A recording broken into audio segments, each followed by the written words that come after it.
언니, 나 외국 나갈까 봐. 전화기 너머로 들려온 동생 미정의 목소리는 들떠 있었습니다. 저는 그 순간 가슴이 철렁 내려앉았습니다. 또 시작이구나. 그 익숙한 느낌이 밀려왔습니다. 외국? 또 무슨 생각이야? 베트남이래. 물가도 싸고 장사하면 돈 번대. 이번엔 정말이야. 언니도 알잖아. 한국에선 기회가 없어. 저는 한숨이 나왔습니다. 몇 년 전 호주 이민 계획, 그 다음 태국 프랜차이즈, 그 다음은 필리핀 부동산. 이제 베트남인가요? 동생 미정은 늘 그랬습니다. 새로운 것이 보이면 눈이 반짝이고 대단한 계획을 세웠다가 어떤 핑계로든 다 실패하고 넘어갑니다. 베트남에서 뭘 하겠다고?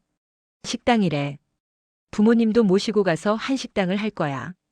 아버지는 요리 잘하시잖아. 엄마도 같이. 그 말을 듣는 순간 저는 온몸이 경직되었습니다. 부모님을 데려간다고요? 이미 70대 중반이신 우리 부모님을요. 미정아, 부모님 연세가 어떻게 되는데? 괜찮아. 엄마 아빠가 원하셨어. 내가 몸받을 필요도 없고. 거짓입니다. 저는 알고 있습니다. 엄마가 그렇게 말했을 리가 없습니다.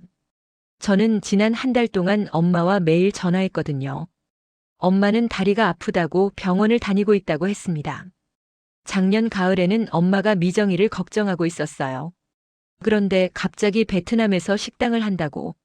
미정아, 아빠 건강은? 요즘 혈압약 꾸준히 드세? 응, 괜찮아. 괜찮다니까. 미정의 목소리는 점점 짜증스러워지고 있었습니다. 저는 이 패턴도 알고 있습니다. 언니가 자꾸 물으면 미정은 화를 냅니다. 그리고 변명을 합니다. 그리고 결국 자기 방식대로 합니다. 내가 책임질 거야? 왜 자꾸 그래? 너는 왜 자꾸 내 발목을 잡아? 난 쓸모없는 사람처럼 느껴져. 아빠도 응원해 주셨는데. 저는 아무 말도 할 수 없었습니다. 이미 너무 늦었습니다. 결정은 내려진 것 같았습니다. 미정은 더 이상 누군가의 말을 듣는 사람이 아니었습니다. 전화를 끊고 나서 저는 한참을 멍하니 있었습니다. 그 시간에 지나가는 것들이 떠올랐습니다. 미정이가 5살 때 엄마 손을 놓고 길을 잃었던 일, 고등학교 때 자퇴를 했던 일, 대학을 중퇴했던 일. 그 모든 결정 뒤에는 항상 누군가 다른 사람이 뒤처리를 해야 했습니다. 이번엔 부모님이 그 대상이라는 게 문제였습니다. 제 이름은 정선이, 올해 53입니다. 저는 20살 무렵부터 언니라는 이름으로 살아왔습니다. 정선이라는 이름으로 살아본 지는 거의 없습니다. 아버지가 사업에 실패했을 때 저는 22살이었습니다. 그해 겨울은 유독 추웠습니다. 어머니는 밤새 눈물을 흘렸고 아버지는 말이 없어졌습니다. 어린 동생 미정이는 아무것도 모르고 웃기만 했습니다.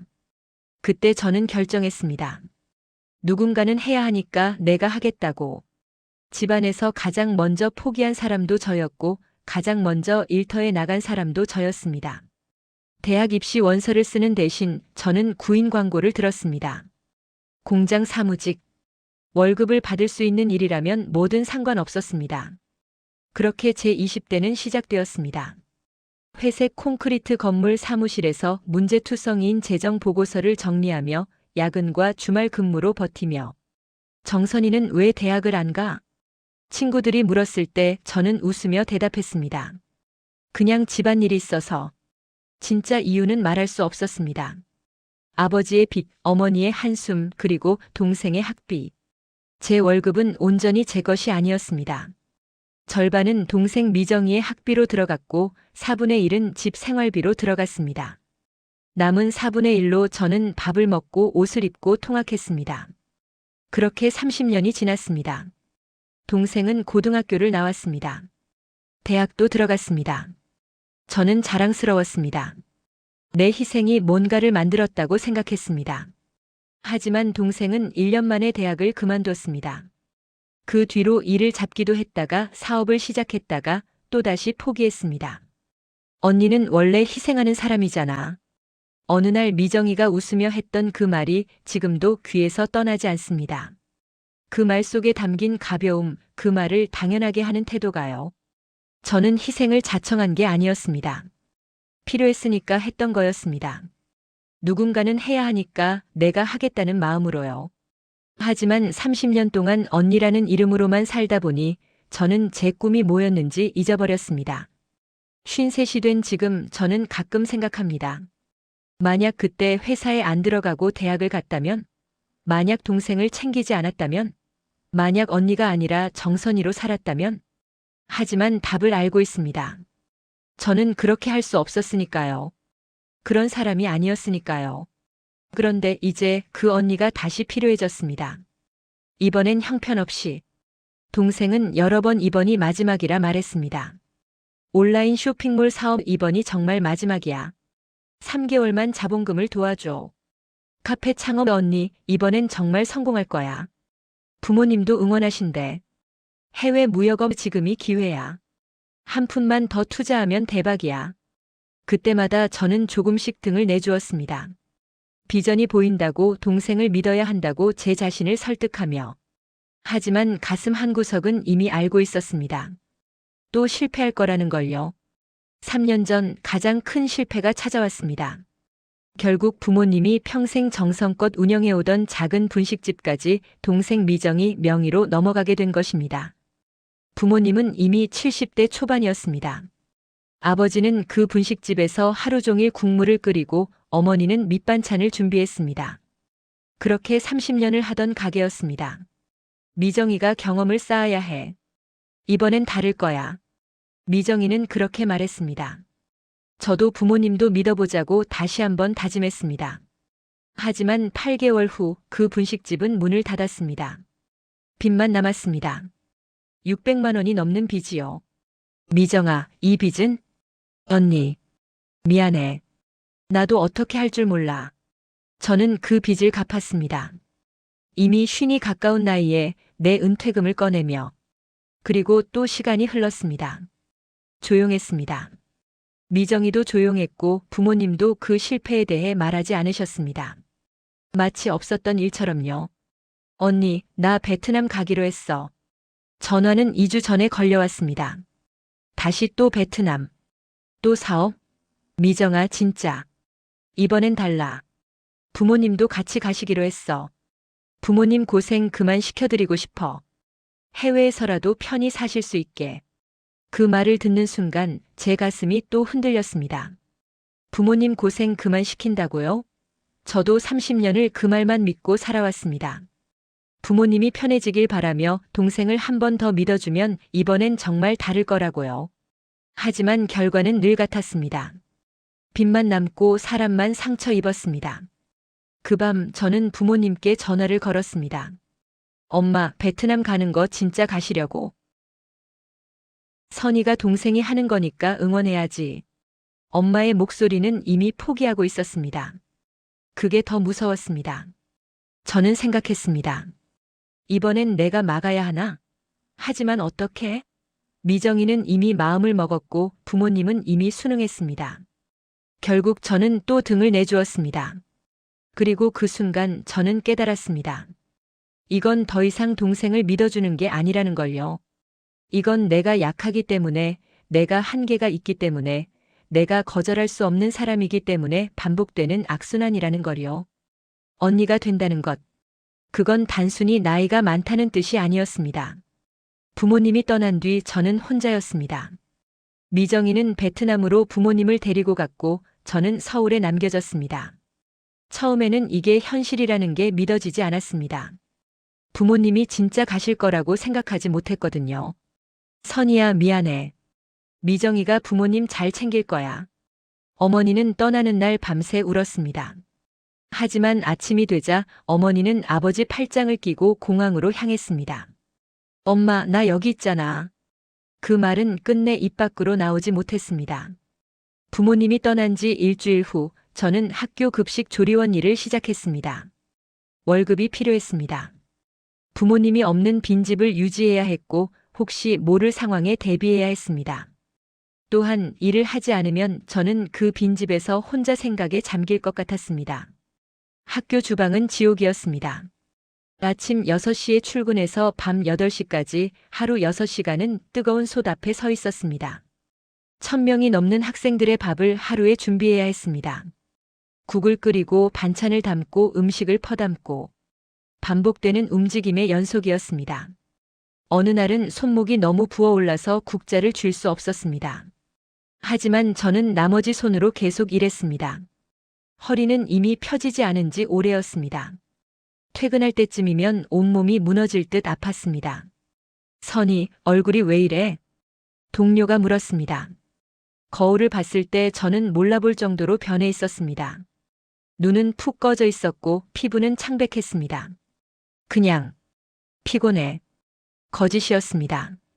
피곤한 게 아니라 무너지고 있었습니다. 어느 날 갑자기 몸이 말을 듣지 않았습니다. 출근 중에 어지러움이 몰려왔습니다. 화장실에 들어가 거울을 봤을 때 저는 제 얼굴을 알아보지 못했습니다. 부은 얼굴, 주름이 깊어진 얼굴, 어딘가 노란빛이 돈 얼굴. 뭔가 이상해.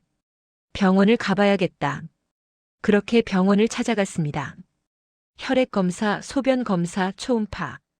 의사의 표정이 점점 심각해졌습니다. 신장 기능이 많이 떨어져 있습니다. 평상시 건강 관리가 안 되셨던 것 같습니다. 의사의 목소리는 담담했습니다. 하지만 저에게는 벼락 같은 말이었습니다. 신장, 신부전, 투석. 그 단어들이 제 머리를 맴돌았습니다. 얼마나 심한데요? 현재 진행 상태로는 5년 안에 투석이 필요할 수 있습니다. 스트레스와 과로가 주요 원인입니다. 지금부터라도 건강 관리를 잘해야 합니다. 5년. 저는 50세였습니다. 55세면 투석을 해야 한다고요? 그럼 제 인생이 끝나는 건가요? 그날 집으로 돌아와 저는 처음으로 울었습니다. 30년을 누군가를 위해 살아왔고 그 결과가 이건가요? 남겨진 빈집에서 망가진 몸으로 혼자 휴대폰을 들었습니다. 어머니에게 전화를 걸어야 할 것 같았습니다. 하지만 손가락이 움직이지 않았습니다. 어머니는 베트남에서 행복해야 했습니다. 미정이가 준 새로운 삶을 살아야 했습니다. 저는 홀로 이 짐을 져야 했습니다. 몇 년 만에 동생에게서 전화가 왔습니다. 그 시간은 오후 3시였습니다. 저는 병원에서 받은 처방약을 정리하고 있었습니다. 신장 기능 저하를 늦추기 위한 약들, 혈압약, 그리고 아직도 효과가 있는지 모를 여러 약들. 언니 나야. 화면에 미정이라는 이름이 떠올랐을 때 저는 거의 받지 않으려고 했습니다. 하지만 손가락이 먼저 움직였습니다. 그 목소리는 예전과 달랐습니다. 예전의 미정이는 항상 밝았습니다. 자신감 넘쳤습니다. 언니, 이번엔 달을 거야라며 호탕하게 웃던 목소리였습니다. 하지만 지금의 목소리는 조심스럽고 낮았습니다. 마치 누군가에게 빌어야 하는 사람처럼. 미정아. 뭐해? 언니 미안해. 정말 미안해. 그 말이 먼저 나왔습니다. 저는 대답하지 못했습니다. 3년의 침묵, 부모님이 떠난 뒤 단 한 번의 연락도 없던 그 시간들이 떠올랐습니다. 언니, 엄마 아빠한테서 들었어. 언니 병 말이야. 신장 기능이 떨어졌대? 응. 투석까지 할 수도 있다고. 의사가 그렇게 말했어. 전화 너머로 미정이가 숨을 쉬는 소리가 들렸습니다. 긴 침묵이 흘렀습니다. 내가 줄게. 뭘? 신장. 내가 줄게, 언니. 순간 숨이 막혔습니다. 평생 나를 힘들게 했던 그 아이가 내 생명을 이야기하고 있었습니다. 신장 이식. 그건 죽음을 무릅쓴다는 뜻이었습니다. 미정이는 해외에 있었습니다. 베트남이었습니다. 그곳에서 신장을 주기 위해 온몸을 수술 테이블에 누워야 한다는 뜻이었습니다. 미정아, 진짜 그럴 수 있어? 검사를 받아봐야 해. 미국에서 온 의사 선생님 있어. 근데 맞을 거야. 그 말을 들으면서 저는 무엇을 해야 할지 몰랐습니다. 화를 내야 하나? 고마워해야 하나? 아니면 거절해야 하나? 미정아, 왜 이러는 거야? 언니 미안해. 진짜 미안해. 미정이의 목소리에 눈물이 묻어났습니다. 언니가 얼마나 힘들었는데 내가 뭐 했어? 내가 뭐 했냐고. 언니는 나를 위해 대학을 안 가고 일을 했잖아. 그리고 난 엄마 아빠까지 데리고 가서 다 망쳐놓고 언니를 혼자 남겨놓고. 미정이의 울음소리가 들렸습니다. 미안해, 언니. 진짜 미안해. 이제라도 내가 할 수 있는 게 이것뿐이야. 저는 아무 말도 할 수 없었습니다. 내일 비행기를 탈 거야. 검사 받으러. 한국에 가야 해. 언니 견뎌줄래? 미정아, 이런 일 때문에. 때문이 아니야, 언니. 난 진짜 이걸 하고 싶어. 이제라도 언니한테 해줄 수 있는 게 있다는 게 기뻐. 전화를 끊고 난 후 저는 한참을 멍했습니다. 내 인생에서 처음으로 미정이가 자신이 아닌 다른 사람의 삶을 생각하고 있었습니다. 그런데 왜 눈물이 자꾸만 흘러나왔는지 몰랐습니다. 미안함인지 고마움인지 아니면 오랜 원망이 녹아내리는 소리인지. 검사 결과는 기적 같았습니다. 동생과 저는 놀라울 정도로 잘 맞았습니다. 혈액형도 맞고 조직 적합성도 거의 완벽했습니다. 담당 의사는 이렇게 잘 맞는 경우는 드물다고 말했습니다. 미정이는 그 결과를 들으며 웃었습니다. 그런데 그건 예전의 밝고 가벼운 웃음이 아니었습니다. 뭔가 깊은 결연한 웃음이었습니다. 정해졌네. 우리 같이 살아야겠네. 수술은 일주일 뒤로 정해졌습니다. 그 일주일은 제 인생에서 가장 길고도 가장 짧은 시간이었습니다. 밤에는 잠을 이루지 못했습니다. 미정이가 정말 수술을 받을 거라는 게 믿어지지 않았습니다. 미정아, 정말 해야 하는 거야? 다른 방법은 없어? 언니, 난 할 거야. 이게 내가 할 수 있는 유일한 일이야. 그 말을 들을 때마다 가슴이 철렁했습니다. 수술 전날 밤 저와 미정이는 병원에 남았습니다. 비좁은 대기실에서 우리는 나란히 앉았습니다. 언니, 무서워? 응. 넌? 나도. 그런데 이상하게 평온해. 미정이가 제 손을 꼭 잡았습니다. 남매가 이렇게 손을 잡은 지는 몇십 년이 지났을까요? 언니, 미안해. 진심으로. 미정아. 내가 엄마 아빠 데리고 베트남에 갔을 때 나 몰라라 했어. 언니가 얼마나 외로웠는지, 얼마나 힘들었는지. 나는 그냥 내 꿈, 내 사업, 내 행복만 생각했어. 미정이의 목소리가 떨렸습니다. 베트남에서 뭐 했는 줄 알아? 또 망했어. 그 다음 또 다른 사업을 시작했고 또 망했어. 언니가 해온 것처럼. 그 과정에서 엄마 아빠가 얼마나 상처받았는지 봤어. 미정이는 한참을 말없이 있다가 다시 입을 열었습니다. 엄마가 하신 말이 있어. 아빠 건강이 안 좋다는 거. 엄마도 고생이 많다는 거. 내가 데리고 간 게 답이 아니었단 거. 미정아, 그건. 언니, 나 이제야 알겠어. 성공이 뭔지, 책임이 뭔지, 그리고 언니가 얼마나 대단한 사람인지. 미정이가 제 손을 더 꼭 잡았습니다. 언니, 나 이제야 사람 되는 것 같아. 그 말을 들었을 때 저는 30년을 깨물었던 이빨을 놓을 수 있었습니다. 그동안 쌓였던 원망, 분노, 실망, 그 모든 것이 조용히 녹아내렸습니다. 미정아, 고마워. 언니, 그 말은 내가 해야 하는 거야. 그 밤 우리는 손을 잡은 채 밤을 샜습니다. 수술 당일 아침 미정이는 수술실로 들어갔습니다. 그리고 3시간 뒤 저도 수술실로 들어갔습니다. 마취에 빠져들기 전 제 마지막 생각은 하나였습니다. 우리 함께 살아나자. 깨어났을 때 의사의 목소리가 들렸습니다. 성공했습니다. 신장이 잘 이식되었고 혈액 공급도 좋습니다. 그 말이 무슨 뜻인지 완전히 이해하기까지 시간이 걸렸습니다. 우리가 살았다는 뜻이었습니다. 수술 이틀 후 미정이와 저는 옆 병실에 누워 있었습니다. 간호사가 문을 열어주자 우리는 서로를 바라봤습니다. 부어오른 얼굴, 고통으로 일그러진 입술, 하지만 눈은 반짝이고 있었습니다. 미정이가 약한 목소리로 말했습니다. 언니, 우린 이제 진짜 연결됐어. 언니 몸 안에 내가 있어. 응. 우린 하나야. 그 말이 나오자 우리는 동시에 울었습니다. 그건 통증 때문이 아니었습니다. 그건 기쁨과 감사 그리고 무엇보다 끝내 함께할 수 있다는 그 소중한 깨달음 때문이었습니다. 회복실에 누워 있으면서 저는 생각했습니다. 30년의 희생이 이렇게 끝나는 건 아닐 거라고 생각했습니다. 그런데 아니었습니다. 이건 끝이 아니라 시작이었습니다. 새로운 시작이었습니다. 그리고 처음으로 저는 이 모든 게 의미가 있었다고 느낄 수 있었습니다. 지금 동생은 베트남에서 부모님을 모시고 작은 식당을 운영합니다. 그것도 이제는 사업이라는 이름으로 하지 않습니다. 그냥 생계를 위한 일이라고 합니다. 그 차이가 얼마나 큰지 아세요? 야망과 현실의 차이, 꿈과 책임의 차이입니다. 미정이의 마지막 전화에서 들었습니다. 언니, 난 더 이상 사업가가 아니야. 그냥 엄마 아빠 옆에 있는 딸이야. 그 말에 저는 울었습니다. 부모님은 베트남에서 어떻게 지내실까 궁금했지만 엄마가 보낸 사진들이 모든 걸 말해주었습니다. 작지만 깨끗한 한식당, 그 앞에 웃으며 서 있는 엄마 아빠. 아버지는 여전히 요리를 하고 계셨습니다. 엄마는 밥상을 차리고 계셨습니다. 하지만 다른 점이 하나 있었습니다. 아버지의 얼굴이 편해 보였습니다. 엄마의 미소가 깊어 보였습니다. 미정이가 곁에 있었거든요. 저는 여전히 급식실에서 일합니다. 아침 6시에 출근해서 밤 8시까지 여전히 뜨거운 솥 앞에 섭니다.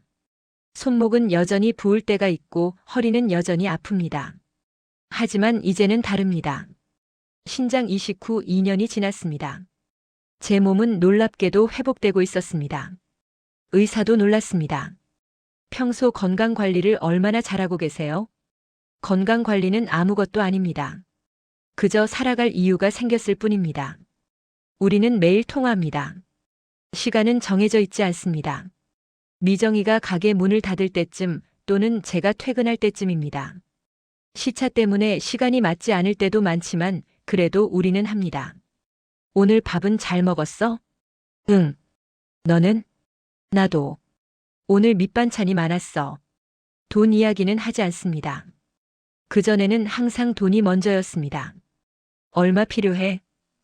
이번엔 얼마 줄까? 이 돈이 어디에 쓰였어? 하지만 이제는 다릅니다. 대신 이렇게 말합니다. 몸은 좀 어때? 어디 안 아파? 엄마가 오늘 어떤 음식을 해드렸어? 아빠는 몸이 괜찮아? 작은 것들입니다. 하지만 그 작은 것들이 저희 자매를 연결하고 있습니다. 어제는 미정이가 말했습니다. 언니, 엄마가 어제 울었어. 왜냐고 물었더니 행복해서 운다고 했어. 베트남에 온 후로 처음이라고. 저는 그 말을 듣고 또 울었습니다. 엄마가 행복하다니요. 엄마가 평생 쓸쓸해하시고 걱정하셨는데 이제야 엄마가 행복하다니요. 그 행복이 너 때문이야, 미정아. 아니야, 언니. 우리 모두 때문이야. 언니도 엄마 아빠도 그리고 나도. 저는 이제 깨달았습니다. 가족이란 완벽해서 함께 가는 게 아니라는 걸요. 완벽한 가족이 어디 있습니까? 우리는 실수했고 다쳤고 원망했고 외로워했습니다. 하지만 우리는 계속 손을 잡으려고 했습니다. 넘어진 다음에도 일어나서 또 손을 잡았습니다. 그게 가족이구나 하는 생각이 듭니다. 요즘 저는 가끔 이렇게 생각합니다. 만약 미정이가 베트남에 가지 않았다면, 만약 동생이 제 신장을 주지 않았다면, 만약 우리가 계속 원망했다면, 하지만 그런 만약은 이제 필요 없습니다. 왜냐하면 우리는 여기 있으니까요. 함께. 급식실에서 국을 끓일 때 저는 웃습니다. 제 몸이 아플 때도 제 손목이 부을 때도 저는 웃습니다. 왜냐하면 제 안에는 미정이가 있고 미정이는 제 곁에 있거든요. 수술실 앞에서 미정이가 말했던 그 말을 다시 생각합니다. 언니, 우린 이제 진짜 연결됐어. 언니 몸 안에 내가 있어. 그렇습니다. 이제 우리는 정말로 하나입니다. 30년이 늦었을지도 모릅니다. 하지만 늦은 만큼 더욱 소중합니다. 이 따뜻함을, 이 연결을, 이 사랑을. 그리고 저는 알고 있습니다. 평생 언니로만 살아왔던 정선이도 몇십 년 동안 실수만 하던 미정도 이제는 더 이상 그 이름들로만 불리지 않는다는 걸요. 우리는 이제 그냥 가족입니다. 우리는 모두 누군가의 언니이고 누군가의 동생입니다. 정선이와 미정이의 이야기를 통해 우리가 함께 본 것은 완벽한 가족의 이야기가 아닙니다. 상처 입은 가족, 실수한 가족, 그리고 그럼에도 불구하고 다시 손을 잡은 가족의 이야기입니다. 30년 동안 언니로만 살아온 선희. 그녀는 자신의 꿈을 포기했지만 그것이 헛되지 않았습니다. 왜냐하면 그 희생이 결국 생명을 나누는 사랑으로 돌아왔기 때문입니다. 그리고 늘 실패했던 미정. 하지만 그녀도 결국 깨달았습니다. 성공이 뭔지, 책임이 뭔지, 그리고 자신이 얼마나 사랑받고 있었는지를요. 우리가 이 이야기를 나눈 이유는 간단합니다. 혹시 당신도 지금 누군가를 위해 자신을 포기하고 있는 건 아닌가요? 혹은 미정처럼 계속 실패하면서 다른 누군가에게 짐이 되고 있는 건 아닌가요? 그렇다면 기억하세요. 가족이란 완벽해야 함께 가는 게 아니라는 것을요. 넘어져도 다시 손을 잡아주는 존재라는 것을요. 그리고 아무리 늦었어도, 아무리 상처가 깊어도 우리는 언제든 다시 시작할 수 있다는 것을요. 선희가 53이 되어서야 깨달았던 것을 당신은 더 일찍 알 수 있습니다. 당신은 혼자가 아닙니다. 당신은 누군가의 언니이고, 누군가의 동생이고, 누군가의 엄마이고, 누군가의 아빠입니다. 그 관계 속에서 당신은 이미 충분히 소중한 사람입니다. 오늘 하루 당신이 힘들었다면 그 고통을 누군가와 나누세요. 당신이 누군가에게 상처를 주었다면 늦지 않았으니 다시 손을 잡으세요. 선희와 미정이처럼 우리도 할 수 있습니다. 이 영상이 마음에 드셨다면 구독과 좋아요 부탁드립니다. 당신의 구독은 우리가 더 많은 치유의 이야기를 나눌 수 있는 힘이 됩니다. 그리고 좋아요 버튼은 이 메시지가 더 많은 사람에게 닿을 수 있도록 도와줍니다. 마음쉼터 라디오는 항상 당신 곁에 있습니다. 혹시 당신도 비슷한 이야기를 가지고 계신가요? 댓글로 당신의 이야기를 나누어 주세요. 당신의 이야기가 누군가에게 위로가 될 수 있습니다. 우리는 함께입니다. 혼자가 아닙니다. 다음 이야기에서 뵐게요.